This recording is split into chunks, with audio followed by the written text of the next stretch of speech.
this is not a legacy that I wanted to leave for our kids and grandkids as an industry. And our kids now are very well aware of Earth and the environment and how we take care of it and how we treat it. And I just really think that with all of this technological innovation around here, the worst thing we could do is leave millions of old wells and hundreds of billions of dollars of plugging liabilities to the next generations. Yeah. When at the same time, we're trying to provide efficient fuel sources to run economies. So it's a cycle of life, yeah. Right? It's like, in simple terms, if you've got young kids, go out and play, but clean your room up first. Or go do your homework first, yeah. to get what has to be done first.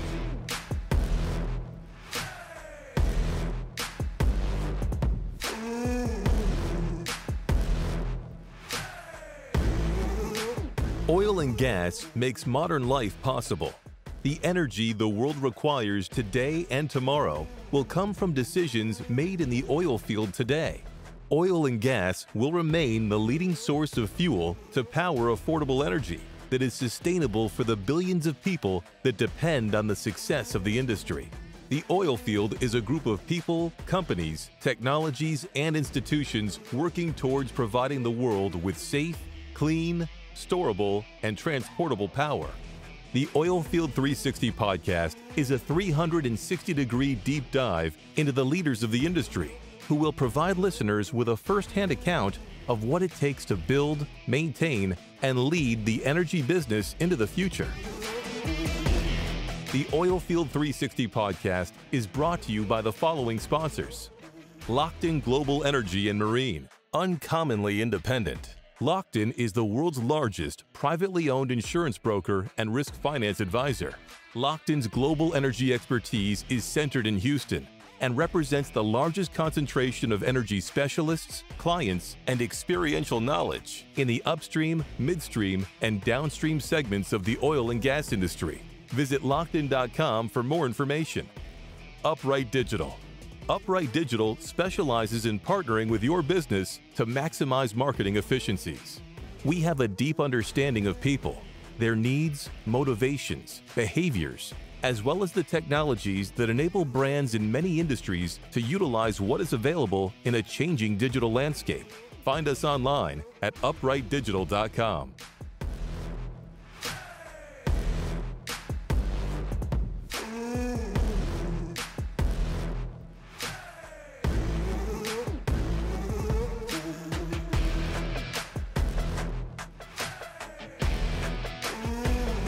Well, hello from OTC. I'm David Roode, one of the co-hosts of the Oilfield 360 podcast. I'm joined here with my special co-host, Jim Wicklund. Jim, how are you this morning? David, I'm doing fabulous. It's, back at OTC with the crowds after the pandemic, shut down and all. This is spectacular. And we were talking, you walk into the hall and you think, boy, I sure must be depressed. Till you walk into this hall and you go, is it 2013? Did I miss something? So I'm doing great, and this is fun. Yeah, no, it's good energy. I had breakfast with our good friend Lauren Singletary this morning, and he was abuzz with all the stuff that's going on. Kind of is feeling like what it used to. He still owns enough NOV stock. He cares what happens, and they really need a resurgence in deep water. So everything's coming along for those guys. Yeah, I think so. Well, we're joined here by a dear friend and somebody I've known for a number of years, and really excited to see what he's up to and talk about what he's up to. Tony Sanchez, thanks for coming on and joining Jim and I, and tell us a little bit about yourself and what you're up to with OneNexus. But maybe before we start, maybe you could give our listeners a little background on yourself, where you're from, how you got in the oil and gas business, and your formative years. Your formative years, yes. It's a long time ago, but thank you for having me, David and Jim. This has been a pleasure to do, and I appreciate you including me. I'm from South Texas. I grew up down in Laredo. If you drew a line between Houston and San Antonio on south, those were my stomping grounds growing up, and been in Houston for about 20 years now. Family's originally in the oil and gas business from my grandfather and dad that started 1972, drilling wells in South Texas onshore. So I grew up around the business. I was a gauger in high school, and even before I could drive, I was the guy that opened the gates for the gauger, before high school. So the business is in my blood. I love it. I think it's integral to the workings of the economies around the world. I think that it provides job and is a leader in technology, as we could see here. So it's always fascinated me. The back of my mind, it's been an industry that I've always wanted to get into. I knew I was going to get into it. I knew I had an entry point. It took some time to go do other things before coming into the business around 2000 full time. Bought and sold a lot of properties, drilled a lot of wells, fracked a lot of wells, watched the evolution of the unconventional plays take hold, and really admired the innovative nature of this industry, and that's what just always struck me as being so attractive. And so I've really liked it, and I think that my personal view is that the oil and gas industry is going to be fundamental and central to whatever our future is as a planet. For a long time. And humankind. For a long time. Yeah. I got to ask you, as a gauger back in your formative years, did you ever happen to see those big old rattlesnakes hanging out in some shadows of those tanks? Just a few. Yeah. You carry around one of those little 410s. Yeah. Pop the them judge. every now and then. The Judge, that's right. Laredo, Texas during July, real fun place to be. Drink a lot of iced tea and get a lot of air conditioning. It's real cool there, right? Yeah. It's actually not as painful as Houston because we don't have the humidity, but that's true. Yeah, that's where My first job out of college was working for Western Geophysical out of Beeville, Texas. All right. And really good times was when we'd go on Spike and spend the weekend in Laredo. That was just as good as it got. And stay at La Posada. Absolutely. Yeah. Oh, man. Yeah. Don't get me started on La Posada stories. One of my favorite places. There's songs written about it. Yeah. Well, listen, you and I are both passionate about the industry, and you've recently, with your team, have put together, I just think, a game-changing concept as to how we address an issue that I think a lot of people are familiar with, both onshore and offshore, and that, unfortunately, these wells, they don't produce in perpetuity. Eventually, they run their course, and they have to be responsibly dealt with. And so I think you've come up with a very novel idea in OneNexus. Do you want to talk a little bit about what led you to starting OneNexus, and then maybe we can talk a little bit about what solutions OneNexus is providing to operators? Yeah, absolutely. So really the genesis to OneNexus was probably around the year 2020. I was driving around South Texas, probably at a hunting ranch somewhere. And I'd noticed and had always noticed wells they had not produced for a long time. And in the back of my head, I always sort of had a thought of, what's ultimately going to happen with these wells. As you mentioned, good ones might last 100 years, but some of these have been out there for that long. And on our ranch near Laredo, we've got wells, before API indexing and recording and tracking was done, that are sitting there unplugged, and they've got John Paul Getty, on the sign that's rusted away, but you could see it, and it's nestled into some mesquite trees, bushes, and stuff, and you got to get through the thorns to get to them, but they're there.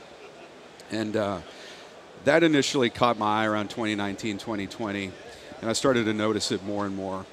And just driving down the highways around Houston, West Texas, really anywhere, any oil-producing state, even just driving around the highways, you see these wells that if you know what you're looking at, they haven't produced in a long time. Yeah, sure. And so, I used to gauge these wells. And we've got I was down hunting one time on another place, and there was a road that dead-ended, and you could see it on Google Maps, and so I decided to go down that road, and there was a well pad at the end of it.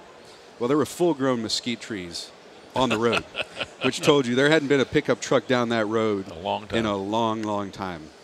And sure enough, the well hadn't produced for a while, and it had depleted out, and operator go unnamed. But it was an operator that's around and active and functioning, and has a very good capitalization. So the question came out that was what are we going to do about these? And as an industry, these wells, ultimately start stacking up, and they have been stacking up. And so I put a team of people together, engineers that have worked with me in the oil and gas business, and through a fortuitous, meeting, found another guy that hadn't been in the oil and gas business, who came on board, but really provided an outside-in look approach to this, and we set about trying to solve the problem. And I firmly believe that this industry, whenever you present the industry with a problem, it's got the innovation, technological know-how, and the fresh approach at looking at things to go out and solve it. And so, ultimately, what we know now is that there's millions of wells that are not producing, and the industry is drilling 10 to 20,000 wells onshore a year in the United States, and then more in Canada. And ultimately, we came to the conclusion that had the industry had a good way, an efficient way to deal with these, it would have. Yeah. And so we started talking to oil and gas companies and saying, if we developed a product to solve for this, would this be something you'd consider? And the answer unequivocally around the board was yes. We would look at it. They've been kicking the can down the road for years, and now you give them the opportunity to take the can away. So right, and I believe, and I found, and I believe this from the very beginning, that the management teams, executives at these different companies, publics and privates, small and large, all want to do the right thing. Yeah. And they all want to do the smart thing, and they're all in this for the long haul. And if you give them the right tool, they'll solve the problem. And they don't always do it now. Right. They'll do it. Right. But they don't always have time, energy, capital, whatever, to do it now. So old wells are a pretty easy thing to just, we'll wait. Maybe the technology will change and we'll re-enter the well. There's been all sorts of, comments by people. But for whatever reasons, yes, we've done a great job of not getting it done, even though the goal was always understood. Right. And these wells change hands. Yep. And so they go from the big company to the medium company, the small company, to the stripper well operator at the very end, who might be operating these on a shoestring budget and doesn't have the money to go plug a well that might cost $50,000 to plug or $100,000 to plug. And we've bought wells. I've bought wells where you want to go in there and rework them. And, a lot of times it doesn't work. And now you've got a plugging bill that's $100,000 a well. You got 10 wells, that's $1 million. Now you're talking cumulatively, that's a lot of money. And I think that's the source of the problem. So we set out to solve this problem because we think this is not a legacy that I wanted to leave for our kids and grandkids as an industry. And our kids now are very well aware of Earth and the environment and how we take care of it and how we treat it. And I just really think that with all of this technological innovation around here, the worst thing we could do is leave millions of old wells and hundreds of billions of dollars of plugging liabilities to the next generations. Yeah. When at the same time, we're trying to provide efficient fuel sources to run economies. So it's a cycle of life, right? It's like, in simple terms, if you've got young kids, go out and play, but clean your room up first, or go do your homework first to get what has to be done first. Now, are you trying to recover more oil from the wells that you buy, or are you just buying them, taking title, and as soon as you can, P&A them?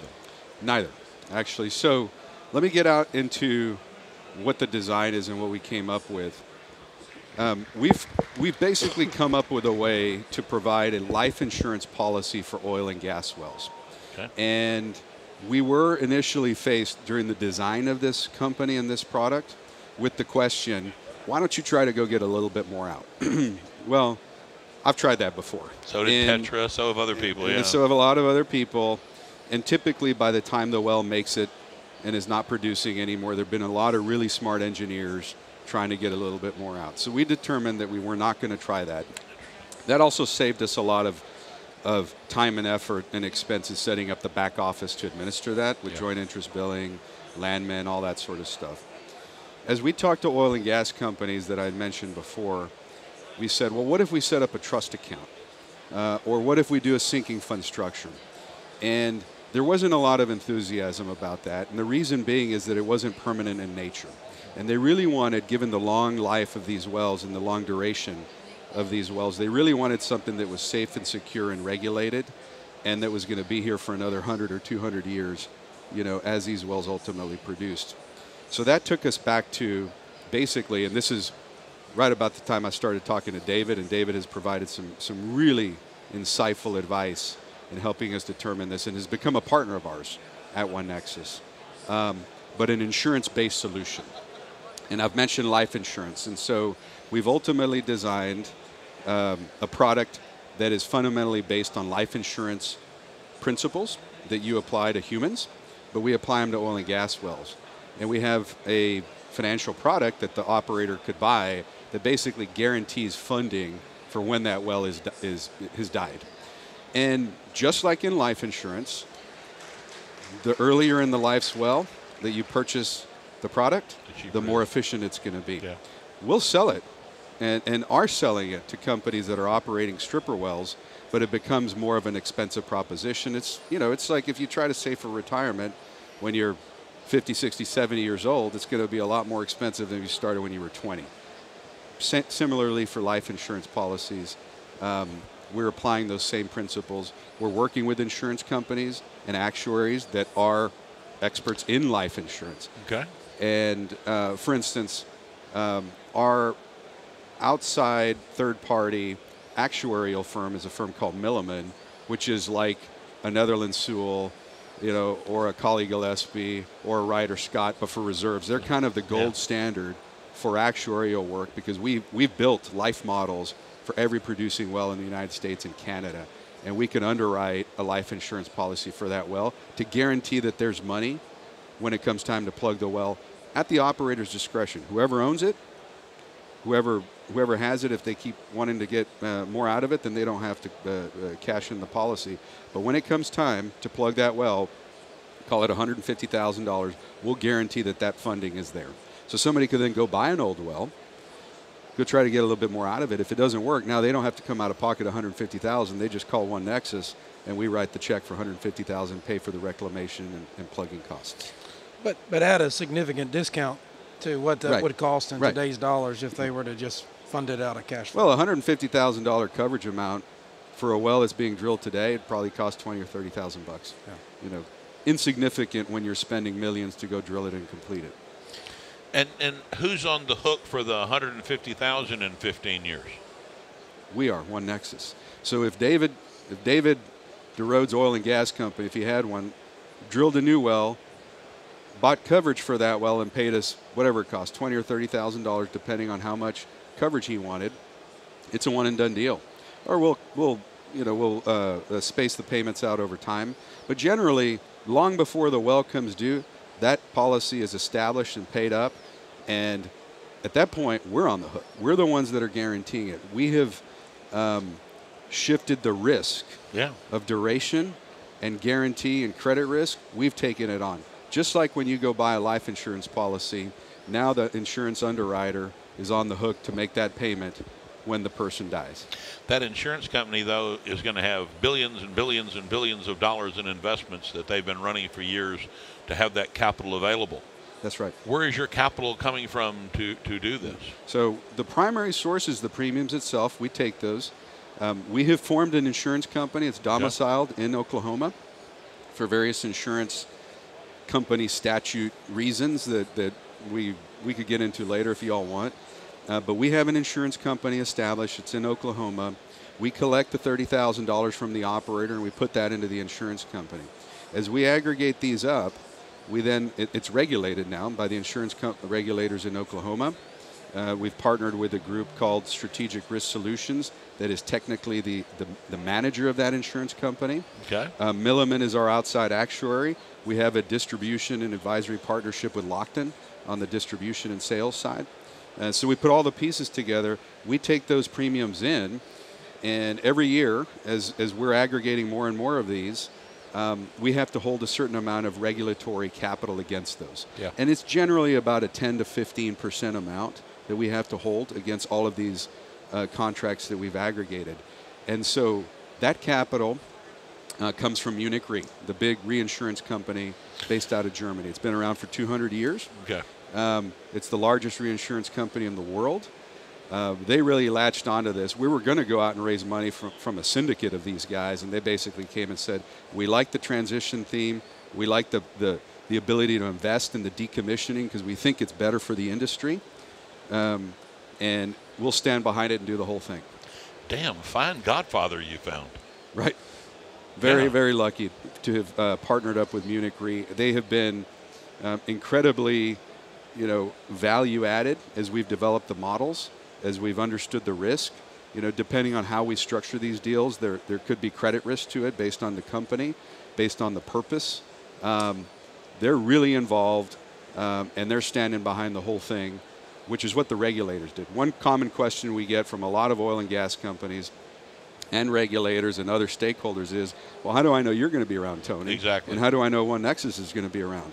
Well, the way we've set this structure up, we don't have to be around. And we've set this up for longevity, for permanency, and for trust. Once that money goes into the insurance company, it can only come out when it comes time to plug that well. Whoever's operating that well at that time files a claim with us, like you do if you file an insurance claim. And the key trigger to that claim is the plugging certificate that the regulator has issued, saying it's already been plugged, or the operator's filing a notice of intent to plug the well. Yeah.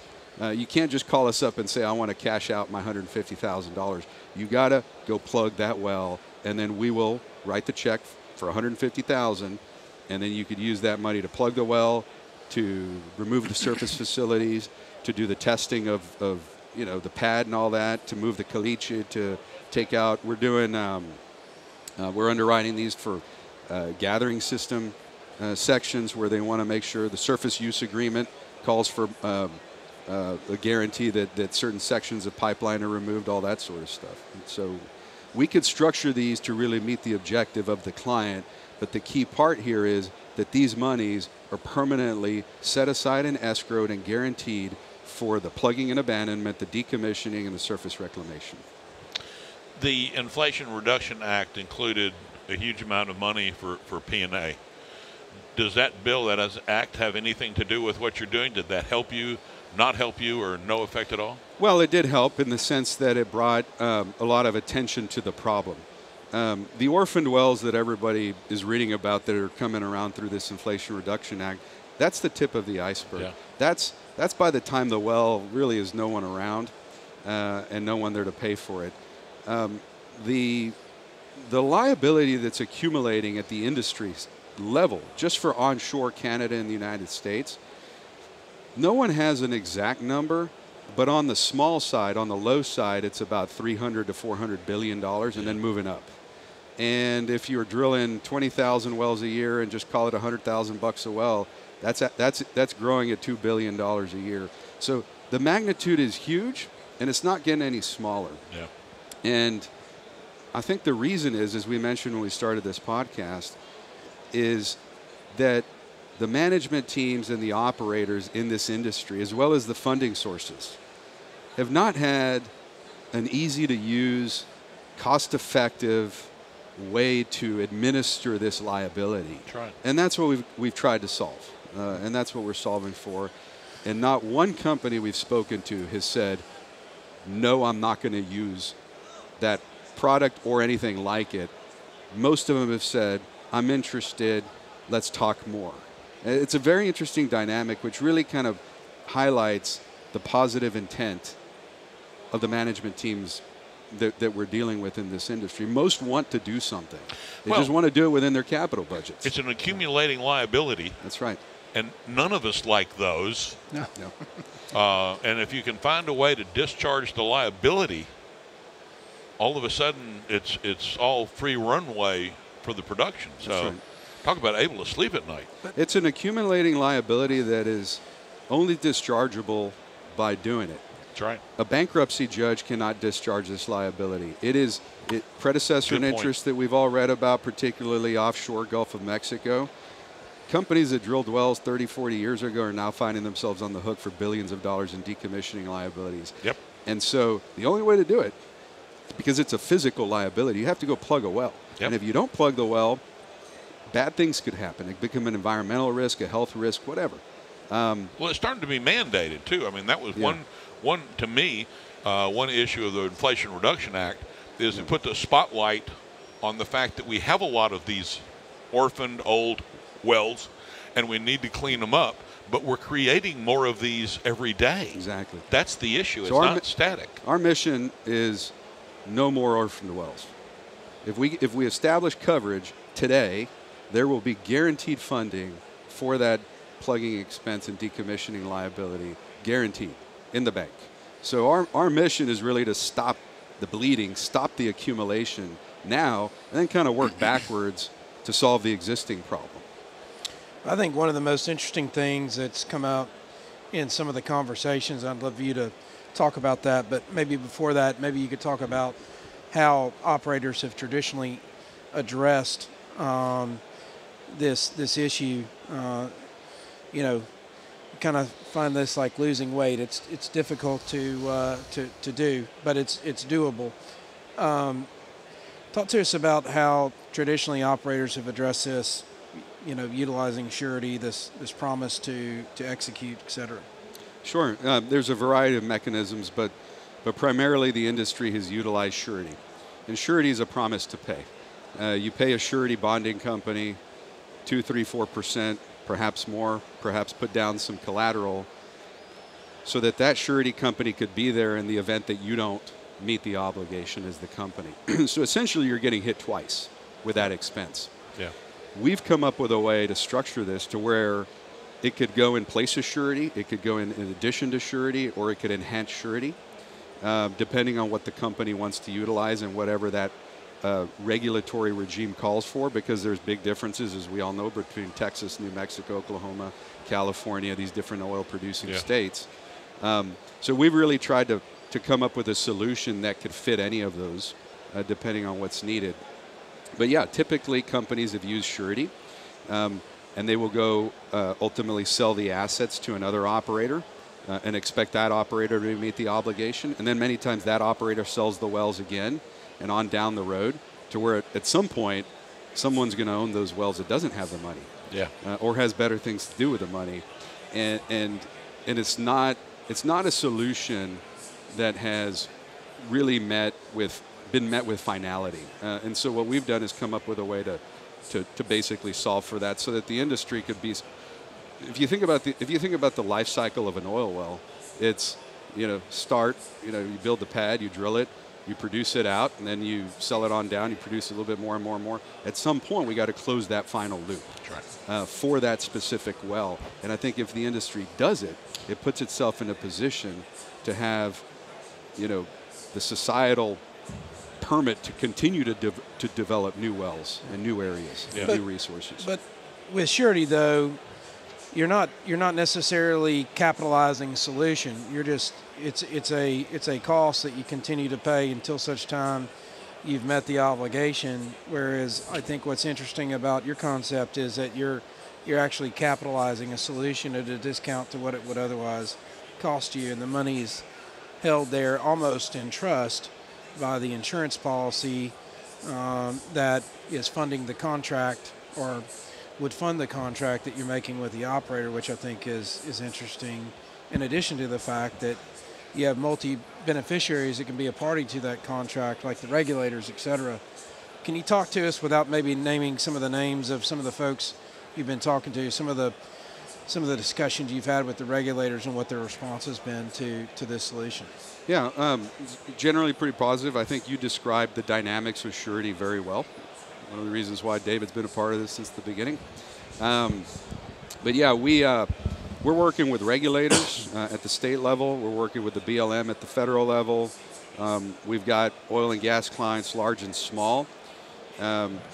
We typically, these days, are working with E&P operators that have specific purposes for this product or problems they're trying to solve. So, for example, a company that operates a lot of wells, but they might have 25 or 50% working interest, and they've got partners for the rest in non-op. We've had companies come to us and say they're worried about the ability to collect from the non-ops. Once those wells are not producing cash flow anymore, good luck trying to collect on that jib to plug the well. Yeah. And because the liability is joint and several, and it's non-dischargeable, the operator, even if the operator owns 50%, he's on the hook for 100% of the liability if his partners don't pay. So we're working with companies on that. We're working with companies that are selling assets and want to protect themselves from predecessor and interest liability. With major oil companies that we all know that are selling assets in non-core areas and are requiring the buyers to post bonding for that. We're working with those big. In addition to the regulatory bonding they're already in addition to the regulatory bonding, that's right. And these could be significant. You know, a $10 million bond might cost the buyer $300,000 or $500,000 a year just in cost, plus collateral. And we'll go out and sell them a $10 million policy to those wells. One thing we haven't touched on is our policy is allocated to the API number. See, that was going to be my next question. So ownership, trail of ownership doesn't matter. You're insuring the well. We insure the well to the API. So that policy has a schedule that lists the API. So if you want to sell that well, our coverage will travel with the well. Okay, that's huge. That really is. It really is, because it allows an operator to recoup their investment if they decide they want to discharge of that asset. And as we all know, operators love to swap. They do. You know, and where they're trading in and out of acreage to block up positions, to, you know, based on where they are. I think it's a huge deal. And I think, Tony, you want to talk about maybe some of the inquiries that you guys have had related to, you know, the A&D world and how this product is being viewed to maybe help facilitate transactions that historically used to get stopped right at when they finally realized the financial assurance requirements that would be associated with it. Ultimately, and A&D and transactions where we're spending a lot of our time. And we're working with facilitators of those transactions, like the companies that have, you know, the auctions and those types of companies. We're working with the bankers and the lawyers. And I've bought and sold a lot of properties myself. And ultimately, when it comes time to buy the property from the buyer's perspective, you know, you're looking at that liability that you're going to take on. Absolutely. And you could PV-10 it all you want, but when you're the buyer, you're taking it on. Yeah. And 10 years ago, it was not a high priority.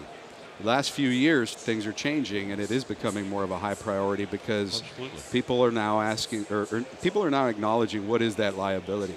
And that liability now in A&D transactions explains most of the bid-ask spread between the buyer and the seller. Once the seller has gone through their data rooms and their bid stages, many times most of the bid-ask that's left at the end prior to PSA signing is largely explained by the two different perspectives of looking at that asset retirement obligation.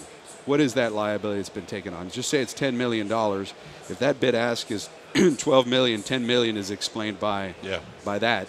And what we've done, we could slot our product in like reps and warranty insurance or something like that at that point in time and basically finance that liability at a discount. So we could take, by doing it at a discount, because we're underwriting the duration of the well. So we're going to say those wells, you know, might have another 20 years on average of productive life. So you could get a pretty big discount to the face value by discounting it back for 20 years on our actuarial models. And we'll be able to close most of that gap for A&D transactions and provide protection to the seller and protection to the buyer, protection to the financial sources for the buyers. A lot of these times it's these questions are coming out from the money sources that are financing these transactions and saying, okay, if I'm going to put the money up for this, am I going to get stuck with the liability, and how do I hedge it? And that's where we slot our product, and we've been finding a lot of success in doing it. I realize that insurance is kind of a hedge in general anyway, but if I can sit up there and know I'm buying properties that have P&A insurance on them, that not only improves my price, but geez, that's a contingent liability that's taken off the table. That's right. That's significant. That's right. And we've seen a few instances. We just signed a deal last week where where the operator is actually going to the regulator to get brownie points from the regulator. And it's not in Texas, but it's in another state where the regulator is wanting to know how they are going to be decommissioning and where that money is going to come from. Yeah. And he went to them and said, I've just purchased this contract and this is exactly where it's coming from, and state of so-and-so, we've listed you as a beneficiary. So if that operator's not around and those wells end up orphaned, the state could call OneNexus and say, you know, I'm plugging these wells, give me the money to plug them. Yeah. I think one of the interesting things about the conversations that have been had around the product, it is facilitating conversations with the regulators that I think, quite frankly, is a guy who works with a number of operators and you know, have interacted with regulators on this topic over the years. It's facilitating conversation that allows for a partnership between the two bodies that I think historically there's been some friction there. And as an observer, I think the regulators really like the concept in the sense that it is creating a permanent source of capital that's going to be there. There's other mechanisms that have to come into play in the current ways of addressing this that still leave a little bit of uncertainty associated with those obligations. And so it was something that, you know, after my breakfast with Lauren, I went and had a cup of coffee with Will Goodwin, who is partnered up with David Dunwoody in Esperanza and the Cockrell family as they look at the Gulf of Mexico. And you know, Will's involved in Cantium still on the board, and has been an offshore operator, and that's certainly an area I think OneNexus is looking at in the future. But he did say that, you know, part of their success is having that relationship with the regulators and sitting down with them. I think in most cases everybody wants to find an amicable solution, and I'm encouraged about the conversations that are occurring with the regulators. I think one of the most interesting things that I've been a party to are the light bulbs going off with some of the regulators and going, hey, we have this portfolio of orphan wells. We also have some funding either provided by operators that are paying into an orphan well fund, or, you know, as it relates to the IRA. However, the mechanism in which OneNexus is created to kind of hold that money in trust for those obligations, it needs some partnership with not only the operator but the regulators to think about duration and a schedule for plugging that. Yeah. Could you guys maybe possibly look at being a custodian to this capital for us and help us manage and grow that capital in a tax preferential environment, similar to what you're doing on the commercial side of things? And I think that's going to be an interesting dynamic to watch. Obviously, you know, those types of conversations will need some legislative action and some other things. But I think the model in which you guys have created to address this issue is kind of simple, and it makes you go, you know, why didn't somebody think about that earlier? Because the life insurance model and concept is worked and been around for a number of years. But there's got to be discipline in how you manage that capital, and I think you guys have the appropriate parties in place to make sure you don't get over your skis and create something. Because that was one of my biggest questions I had for Tony is, tell me how this thing's not going to go bankrupt in 2 years. Well, you know, and that's another reason we did it in the regulated structure. So in the life insurance industry, there are some very tight, well-known regulations of what that capital could be invested in.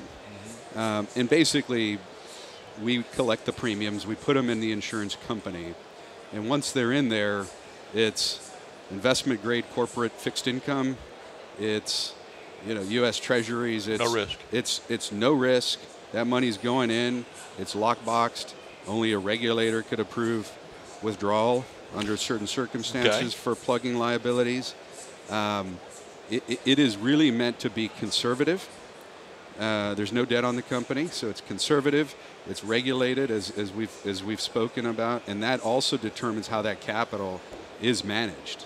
And those principles are very well tested in life insurance world for humans, and we've taken a lot of those same models of people that are working in that industry and turned their attentions to this and applied the same concepts. And that life insurance has worked by and large for years, for people for years. If you put all of my 35 grand into the insurance company, how do you get paid? Well, we take a couple $1,000 up front for administrative and that sort of stuff. And then the 35 will grow to 150 by the time that well it's due to be plugged. And if we grow it more, right, within the guidelines we're talking about, ultimately we could release capital from the insurance company, but that's a very long-dated perspective.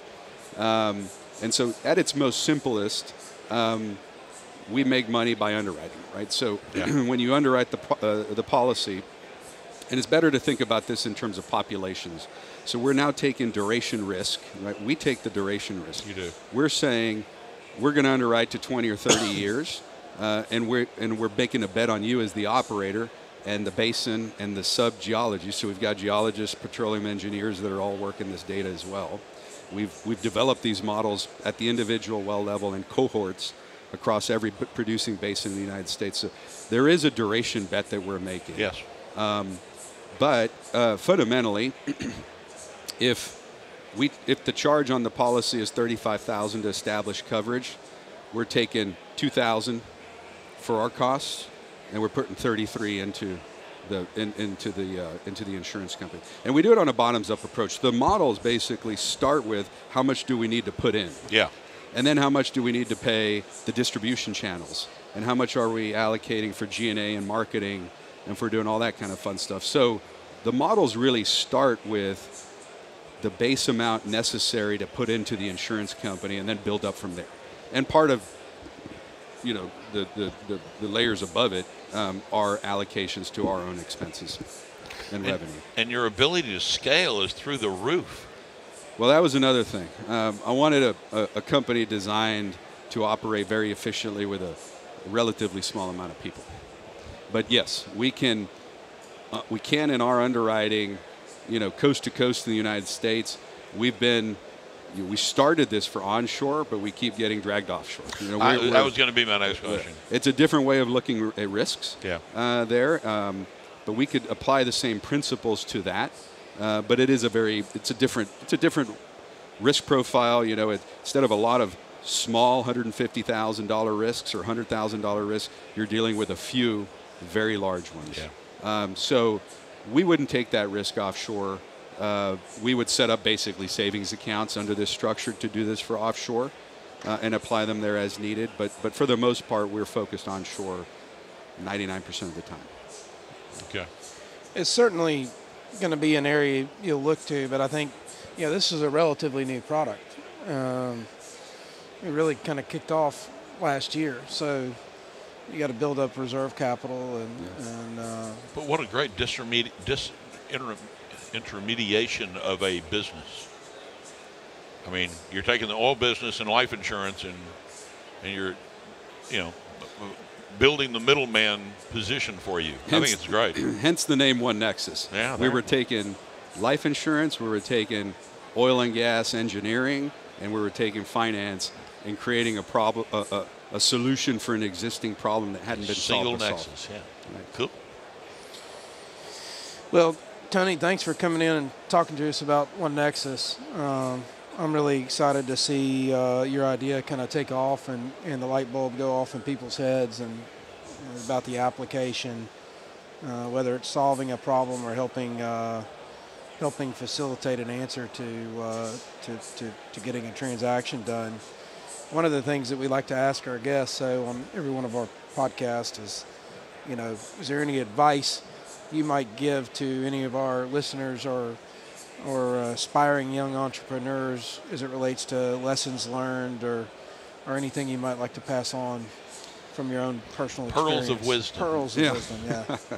Well, there's quite a bit. I think from the entrepreneurial side and the younger generations coming in is stick with this industry. This industry is so innovative, and the technologies that are developed in this industry, whether it's a physical technology or financial technology like what we've developed, are second to none in terms of this industry's ability to deploy capital, to solve problems, and to develop resources. And it is as you can see here at OTC, I mean, there's people, walk down these aisles, there's people from all over the world that have come to Houston to participate in this industry. And you opened the podcast with, the thought that it's back, it's busy, the other side of COVID has really brought people together. And you just look around these halls and these walkways here, and you see evidence of that. Amazing, and yeah. I would encourage people that are, going to school and determining, thinking about what they want to do for their careers to seriously consider this, because it's dynamic, it's big, and there's people from all over the world involved. It's very international. And we're going to be the ones to take the lead in cleaning up the environment, because we've got the money in the operation. So absolutely, there is not, this whole environmental argument about has been a them versus us argument both ways. Yep. And it should be an us and us. That's correct. The solution is here. Agreed. And it's not a replacement, it's an enhancement of a resource. Well said. Is my opinion. Well said. I agree. Well, thank you for coming on, Tony. Thank you very much for having me. I've listened to your all's podcast before, and I've waited anxiously for the invitation. So when I got it this time, I was here. So I really appreciate you all including me as part of this conversation. We appreciate you taking the time to come on and talk about what you're doing. So for the benefit of the audience, if they want to go learn about OneNexus, what's our website? OneNexus.com. Okay, cool. Makes it easy. Easy. Yeah. ONENEXUS.com. Thanks, Tony. Good deal. Thank you, Tony. The Oilfield 360 podcast is brought to you by the following sponsors: Lockton Global Energy and Marine, uncommonly independent. Lockton is the world's largest privately owned insurance broker and risk finance advisor. Lockton's global energy expertise is centered in Houston and represents the largest concentration of energy specialists, clients, and experiential knowledge in the upstream, midstream, and downstream segments of the oil and gas industry. Visit Lockton.com for more information. Upright Digital. Upright Digital specializes in partnering with your business to maximize marketing efficiencies. We have a deep understanding of people, their needs, motivations, behaviors, as well as the technologies that enable brands in many industries to utilize what is available in a changing digital landscape. Find us online at uprightdigital.com.